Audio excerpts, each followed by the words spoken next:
Assalamualaikum sahabat-sahabat adik-adikku semuanya.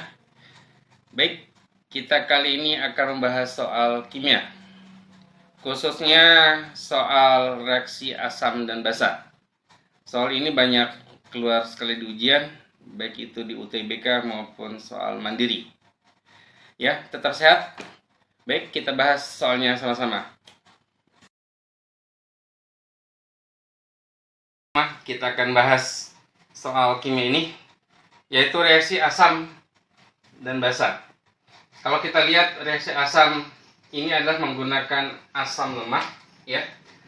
Jadi HCOOH ini termasuk jenis asam lemah, ya. Di asam format asam yang dihasilkan oleh semut, ya. Dan NaOH salah satu jenis basa kuat. NaOH salah satu jenis basa kuat. Nah, dalam reaksi ini kita punya asumsi banyak. Dia bisa berupa buffer, ya, bisa berupa hidrolisis, ya. Untuk memastikannya kita harus tahu reaksi yang terjadi dan gimana hasil sisanya yang terjadi. Oke, baik, kita akan reaksikan. HCOOH direaksikan dengan NaOH, ya. Dia akan menghasilkan, kalau asam ditambah basa, rumusnya, ya, sahabat semua, akan menghasilkan garam dan air, H2O. Garamnya dia akan terbentuk dari natrium fluoride, ya, HCOONA plus H2O, ya.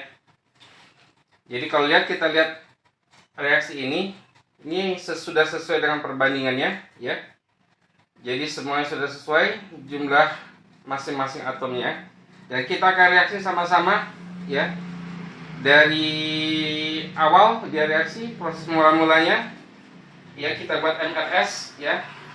Mula-mula, reaksi, dan sisa dari reaksi ini, ya. Untuk mula-mula kita buat ini dikalikan semua, ya, konsentrasi dan volumenya masing-masing, baik itu asam lemah dan basa kuatnya. Kita kalikan 0, dikali 200, 0,2 dikali 200, yaitu 40 milimol, ya. Kemudian basa kuatnya yaitu 0,1 dikali 200 mili, 20 milimol. Sedangkan untuk garamnya, karena dia masih posisi mula-mula, dia belum ada, ya, belum terbentuk. Untuk proses reaksinya, nah ini biasanya siswa suka kesulitan, ya. Jadi untuk reaksinya ini kita lihat perbandingannya. Perbandingan antara asam lemah dengan basa kuat ini sesuai dengan perbandingan adalah 1:1, ya. Maka banyaknya mol dia harus sama. Karena dia tidak sama, dilihat mana sebagai reaksi pembatasnya atau sebagai reaksi yang habis. Dilihat perbandingan yang paling sedikit dengan koefisiennya. Biasa dibandingin aja untuk menentukan mana yang habis, mana yang tidak. Ternyata yang habis adalah NaOH, ya. Jadi ini sebagai pembatasnya 20 milimol, ya. Dan ini juga sama karena 1:1, 20 milimol. Oke, baik. Kemudian kita lihat garam yang terbentuk, karena ada 1:1, dia juga akan terbentuk 20 milimol.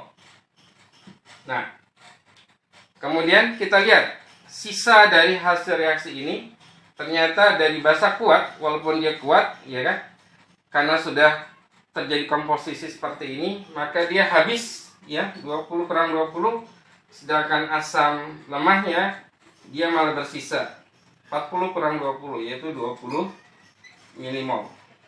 Nah, garam tetap 20 milimol. Jadi kalau kita lihat, ya, komposisi seperti ini, maka ini yang terjadi adalah peristiwa larutan penyangga atau dikatakan buffer, di mana asam lemah ya ini berperan sebagai asam lemah, dia sebagai penyangganya walaupun direaksikan dengan basa kuat. Maka kita bisa mencari langsung ya kan posisi konsentrasi dari asam lemahnya, yaitu H+ ditambah sama dengan ya mol dari asam lemah dibagi dengan mol dari garamnya dikali dengan ketetapan asam lemahnya ya.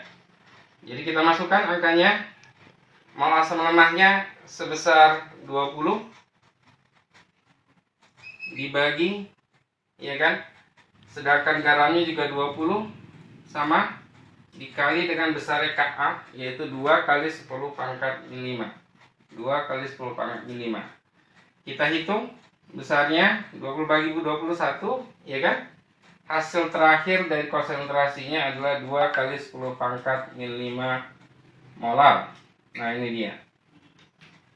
Setelah itu kita ingin mencari besarnya derajat keasaman atau pH. Konsentrasi sudah dapat, kita masukkan rumus pH